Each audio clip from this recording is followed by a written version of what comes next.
Hey, what's good, everybody? Today I'm joined with Daniel Lee. What you do, what you place? Placed 6th at the Vancouver Regionals with Sunavalon Rika, the best deck. Let's go. Any shout outs? Yeah, so first of all, shout out to my testing partners. Thank you, Jimmy. Thank you, Cameron and Ray. And also a huge shout out to the Sunavalon Discord, where I learned this deck and everything that I know. Right. Shout out to everyone there as well. So thanks, guys. Let's get into the list. All right, so let's start. So just on the first thing real quick. This is a Sunavalon Rika list, not a Rika Sunavalon list. And there is a difference. So the Sunavalon Rika list plays a heavier like Sunseed engine, whereas the Rika list just plays like a very small package in order to resolve the combo once. So you'll see some like deck building choices are very different than like the other topping lists because I'm focusing more on like the big combo. So for the Sunavalon, it's very simple. We got the 3 Sunseed Loci and we got the 1 Twin. This is mandatory. Best starter, this is your brick. For the Therions, we've got 1 King, we've got the 3 Borea, and we've got the 1 Disc Coliseum, so just the standard package. Obviously, you search Borea, it's very broken. Field Spell gets the Regulus, very standard. Next, we've got 3 Lone Fire Blossoms, so this is a little bit less standard. A lot of people don't like to play this because it kind of plays into Ash, and it's kind of a weird starter, but there's 2 reasons you play this. Number 1, it gets to any plant in the deck. If you draw it as your only normal summon, it's kind of whack, but if you draw it with any extender, then it's your best plant because you just normal summon to get to any plant in the deck. Other reason is because this card in the extra deck, Sylvan Dance Peony, you mill top 3, and then you special up the 2 plants. You can't use them as link material, but if you mill Lone Fire, that's literally any plant in the deck, and you can go through your whole combo, get interrupted like 4 times, and then you can just make this mill Lone Fire, and then full combo off from that. It's really insane to mill this card, so you want to play 3, see it. Laurel, some people are cutting this as well. It's just a combo piece. I think it raises the ceiling of your combo. It's pretty good against Sprite as well because you can special summon from hand for free if you have higher light points. So if they're going first and they just starter, then just have this is live as a free extender. And again, it's also just good for the combo. So if you want to play this version of the deck, then yeah, you definitely play Laurel. Play 3 Sunbind Sowing and 1 Sunbind Thrine. So this again is weird. If you look at any other Sunavalon topping list from last format or this one, people are playing no Shrine and 1 Sowing. And the reason for that is because they're playing the version of the deck where you just use Brave and Punk cards to like, you know, bait interruptions. And you just, it's resolve the combo once, 1 Sowing. You don't want to draw this ever again because it's a brick. And then you just, if your board gets broken, you lose. If your board doesn't get broken, you win. The reason that this is good at 3 in this specific list is first of all because with the Rikas, you can just hard draw this card and then have any plant monster, and that's still full combo. So that's a really good thing because you know, it's not actually a brick if you draw. It's like an insane extender. The second reason is this card. So if this card is not actually a starter, it's an extender. So if you just play it, you summon Loci, then you don't get the full combo. But if you search Shrine, or you're able to search Shrine, you can still get to Jasmine, which basically gets you to everything in the deck. So if you are not playing this card and more copies of Sowing in the pure version of the deck, you're doing something wrong. If you're wanting to play like the Rika heavy version where you're just like resolving the combo once or using Sunavalon as an engine, then this is fine at 1, you can cut all this. But if you're playing like the combo variant, you need to play more than 1 copy because it is not a brick, it is the best extender in the deck. I can't emphasize that enough, and this card's really good as well. I'll go over like that maybe later depending on time. Anyways, so for the Rikas, so 3 Rika Kilometers card's crazy broken. Basically, you activate it, you search any Rika monster from your deck. If you tribute a Rika monster, you also add any plant monster from the deck. That is, sorry, if you tribute a plant monster, when you activate it, you also get to add a second plant monster, which is the same level as the first one added. So I'll go over the pairings a little bit on this, but there's like 3 pairings you can do, and all of them are crazy. This card's amazing. You always play at 3. It's like a pseudo starter. It's one of your best extenders. Like, it's just makes you go so plus. It's insane. Field Spell, this card's broken. Basically, it says whenever you would activate any Rika card and tribute one of your plant monster for cost, instead of tributing your monster for cost, you just tribute their monster for cost. So it's impossible to, as long as this field spell is up, your Rika effects are impossible to interact with because it tributes for cost. If they put a negate up, you just tribute the negate. It's gone. They can't do anything about it. It's insane removal. It makes all your interruptions way stronger. It grinds advantage because every turn, if you have a Rika, you can just set this face down, new copy, add it, and then just grab more. And yeah, so this card is like crazy. Always play it, right? Or play at 1. Playing the Rika heavy version, you can play 3. I think it's fine at 1 in this. You just search it. It's part of the combo. Okay, next are the Rikas, and I'll go over these in a bit more detail. So Petal, this card's really good.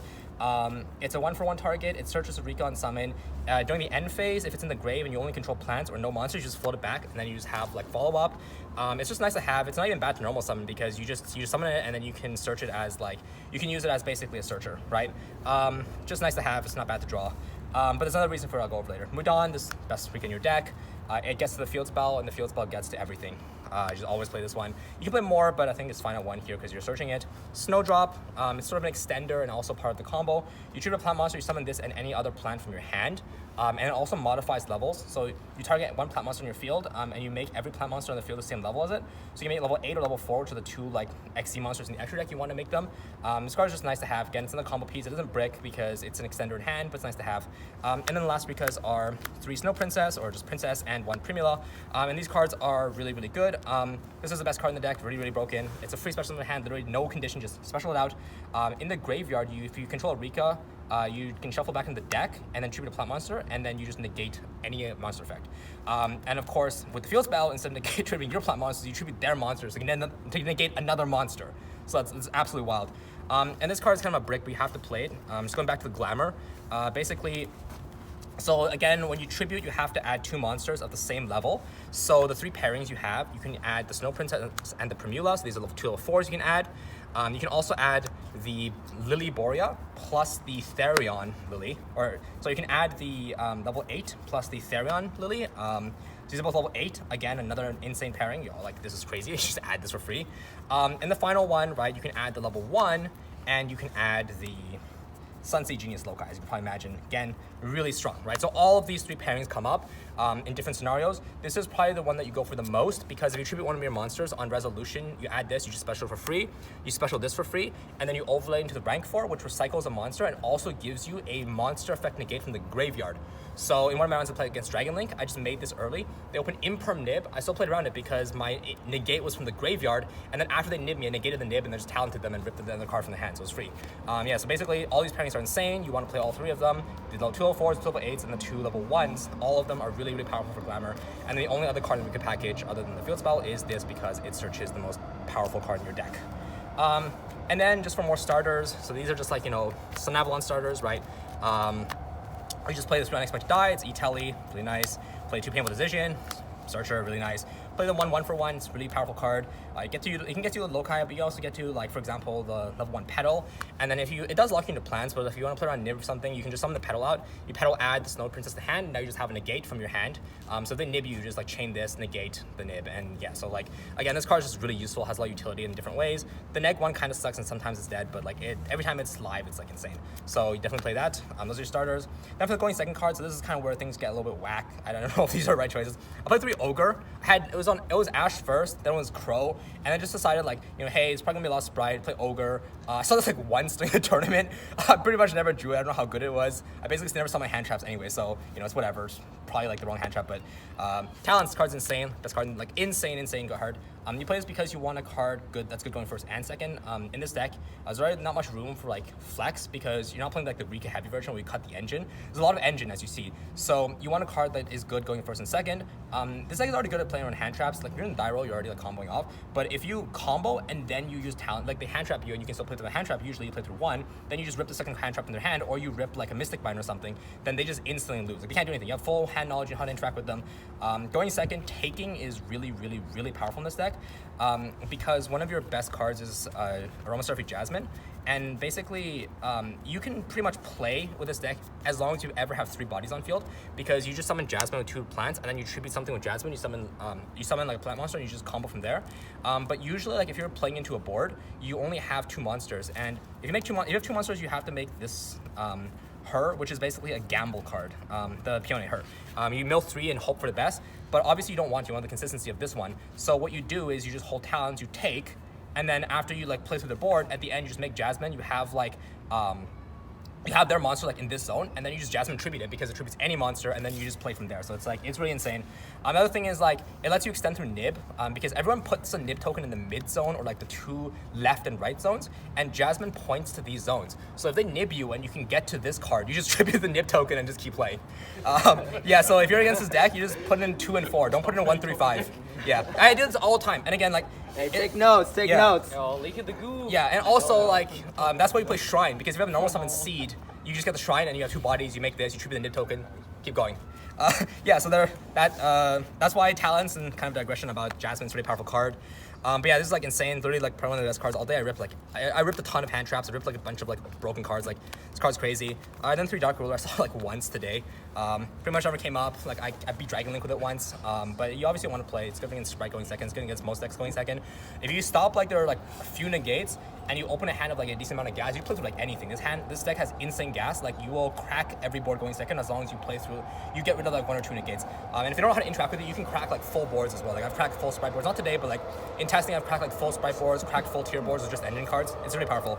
And then the 2 kind of sort of pseudo bricks cards like hard brick. You just search off a link for it. It's like a mass imperm. You can cut this if you want. Honestly, it's really bricky. You don't really want to draw it, but it's a good interruption. This card's broken. Set it off the Rika spell, and it basically says tribute a plant monster, take another. Tribute plant monster, take a monster in the field. If you field spell up, you tribute one of their monsters. You take another monster. You just remove 2 bodies from the field instantly for free. It's crazy broken. Just always play this. This card's like cracked. Yeah, it's the main deck. It's 45. I don't know, I'll like probably change the hand traps, maybe like test like something else other than Dark Ruler. I feel like the plant ratios are pretty good. Like you want to draw as much gas as you can in this deck. Like you really want to see like a full hand of like extenders because you just play through everything. There is, again, the big heavy build's worth testing as well. You just play more hand traps, you play less engine, but it has less gas, it's hard to play through things. If you like really know this deck, you can like do a lot of crazy tricks. And I'll kind of go over that later, but not in this deck profile, but I'll have like an explanation for that. Anyways, so that's the main deck, right? 45 cards. It's a little bit bricky sometimes, but today I got lucky, really bricked. Performed very solidly. So on to the extra deck. We play obviously 15. Start with 3 Dryas, very standard. If you're playing again the Rika heavy version, or if you're playing a version that is not focused around Sunavalon, you can cut this to 2. In this version you need 3. It's actually part of the combo to use go. Sometimes you go through all 3 for the safest combo, so you need 3. This card's at 2, it's broken. Literally like insane card. 2 effects. The first one is if you ever gain life, you get to search a plant, not once per turn. You can trigger this up to 3 times per turn if you search any 3 plants from your deck. It's crazy. Then the other effect, you tribute any monster and you summon a plant from your deck, and there's so much stuff you can do with that because there's so many like power plants in your deck. And if you ever get to Jasmine plus a tribute, you can basically like push through anything. Like you literally just need to get to those 3 bodies, and if they've like gone through your whole board, like 80% of the time, if you just tribute a Jasmine plus 1 tribute is like just wiping their board and building your own board. It's crazy. This card is part of the combo, 2 Melias, standard, it's part of the combo. 2 healer, this gains life points, and again, it's part of the combo because you need to gain life points to search off this, so there's like stuff you can do to like summon this while this is up, and then you heal and you gain life points, very standard. So the 1-ofs, this is a link for a tree, it's really good. It's plant access code, it pops 4 cards in the field if you can set it up. It also searches a trap card, which is nice to have. Bengal Lancer, your other boss monster, link 4, bounces by paying life points, it also comes back from the grave, very good card. Definitely play it. Then you have the Thrasher. This is the OTK card. This card is crazy. Basically, you summon it. It's a link 1. You summon it with a seed. And what it does is you target a Sunavalon link monster you control, and it gains attack equal to that monster times that monster's link rating times 800. So then on link 3, you put this here. It goes up to 32. And then link says if it's pointing to this, you can target this one and give it attacks per turn up to the number of Sunavalon link monsters you control. So the standard combos, you do this, this, this. So you have 3 link monsters, you target this, it has 3200 attacks 3 times. It also has a Goyo Guardian effect where it steals your opponent's monsters. So you summon this, it's basically like, it's just game. Like, you just kill them. It's crazy. And sometimes you go through it as part of your combo as well. Like your safer combo like needs all 3 of these. So you just like, if you're turn 1, you just go through this. It's nice to have. So those are all the Sunavalon stuff. Then you have this card. This card again is like absolutely necessary in my opinion. Like some people don't play it, but I think it's super, super important. It's just any 2 plant monsters. And what it does is that it lets you mill top 3 cards of your deck. And once you do that, you look at, you summon up to 2 plant monsters that you milled. So if you summon, like, if you mill 3, you can choose 2. If you mill 2, you summon both, or none. The restrictions, they can't be used as link material, but that doesn't matter because you have so many plants in your decks that like trigger off either being summoned or have like effects on summon. And again, with the Lone Fire, you just mill Lone Fire. It's literally insane. You just full combo. Like you can be completely out of gas. You summon Lone Fire, you full combo from there. Like that's how crazy it is. So this card is insane because you, like I mentioned before, you always end up with 2 bodies sometimes. And if you have no other play, you just go and do this and pray. Like hope for the best. If you miss, you miss. You weren't winning that game anyways. Sometimes you go from losing the game to winning the game off 1 resolution of this. So you have to play it. And the rank 4 and the rank 8, usually you want to end on the rank 4 because it floats into the rank 8. If you end on the rank 4, when it's tributed, it floats into rank 8. This plays on Dark Lure better because if you have this in defense and Dark Lure, cool. You just like, you tribute it off, you float into rank 8, the rank 8's still live. Sometimes you run on the rank 8, this card's good. It's nice to end on the rank 8 because the rank 4 can float into it later on, even if it's in the graveyard. But if you're playing safe and you want to play around like board breakers, you definitely end on the rank 4 just because it plays around pretty much any negation because it staggers it, right? So that's extra deck, fairly simple. I think like honestly, if you're playing this version of the deck, I think that this extra deck is like correct in the sense that there's literally no room for changing it. I don't think there's like anything you can change to the extra deck. You could argue this card, I think it's too important not to play, but some people can cut this. Everything else I think is absolutely mandatory. I don't think there's like any room. Like this is a super tight extra deck. So moving on to the side deck, which is a little bit sus. I don't know how good it was. I saw like, I barely saw any cards. One card I can tell you was like really good. This card won me a game. I drew it against Sword Soul and that won me the game. I never saw it. I drew it again against Slight. They didn't have any traps, it just was dead. But you kind of have to play it to respect like the broken going first cards, like a Pointer and like Sanctum and stupid stuff like that. Because that stuff is just auto win. If they go first in game 3 and they have that stuff, it doesn't matter how good your hand is, you just lose to it. So you play this to respect that stuff. I'm decided against even combo decks sucks, but you know it is what it is. It was broken. Pretty much every game I resulted, I won, except in round 8 where I threw when I could have ripped a hand trap with this. But this card's crazy. Like you basically just rip a card from their hand, you have perfect hand knowledge, you know how to interact with them. Like for example against Sprite, right? All you do is just count the number of normal summons they have, and you're like, okay, so we bounce the first one, we get rid of the second one, that's game because they can't keep playing. Like it's literally so free. Like you don't need to like second guess yourself. You know exactly how you're going to interact with them and how you're going to remove every level 2 body so they can't play. And of course you just get rid of their one like stupid going second card and then you just win. I've also had games where I like bricked and then like this card kind of carried me because my opponent had like one starter, like 2 starters, they hand trapped me and like I just ripped one and I had one negate and I could just stop the turn because of this card. Like it's just really good. I'll probably never cut this as a crazies broken going first card. This is the only card in the side deck I thought like going second was really good because this is the only card I saw going second, Lava Golem. So it seems weird because you can't normal summon the turn you do this, but there are lines where you can like, you don't even need to start with Loki. You don't normal summon Loki, make Dryas, and then search Sowing. No, there are lines you can take where you just special summon a monster, make Loki crash into their monsters, and like you go off of there. Because again, all you need is 3 bodies. You need Jasmine plus Tribute. That's literally all you need to get to ever. So if you can get to that, Lava Golem's crazy. You just put it in defense, and like you Loki crash into it, Loki effect, heal back, summon, and that's 2 bodies already. You just need 1 more, and then you full combo. So this card's crazy. Whenever I drew it, it was like really nice. It's like pretty much the only going second card I ever drew. It was nice in every game I drew it. DD Crow, I think this card's mandatory. It's 2 elements, 2 prevalent. It's all good in it's good against things like Math Mech. It's just like a generally good hand trap. I thought about playing this in the main. I just ended up putting it in the side because I thought Ogre was a little bit better, but kind of scuffed. I think you have to play this card. It's just too good not to play. I hate DD Pro. 2 nib, again very sussy, 2 nibs. Only reason there's 2 in here and not 3 is because I couldn't fit the 3rd nib in. Like I kind of like played around with ratios. I literally could not find room for the 3rd nib, so 2. I guess like I drew this like 1 time in a 1v1 game and that's it. Never saw it ever again. I almost never saw it in. The only reason I'm playing this is because I want like some decks are not sometimes for some decks board breakers aren't insane. So for the decks that where board breakers aren't great against them, you just play the nibs, right, and play the hand traps and hope to stop them. 3 cosmic, gotta respect this, the back row decks. Yeah, so that's it for the deck. Yeah, Mystic Mine, stuff like that. Any final thoughts? Yeah, one final thought. If you are interested in this deck and want to learn like the combos, like all the in-depth stuff where I mentioned but didn't go through it, I will probably be posting a video on my YouTube channel, Dandas52, DANDAS52. Just going over like the combos and like all of like the technical stuff, which we don't have time to go through in this deck. There's a lot of technical stuff people need to understand about this deck. Like if they don't like understand that, you're not gonna play the deck well. There's just like a lot to understand. But yeah, that's like probably what I'm gonna go over. But other than that, yeah, the deck performed really well today. I was pretty lucky. I won a bunch of dice rolls. I think I played quite well except in round 8. So I'm happy with my results. And that is it. Awesome, bro. Congrats on the tops. For everybody there watching, be sure to like, comment, subscribe. I'll see you in the next one. Peace.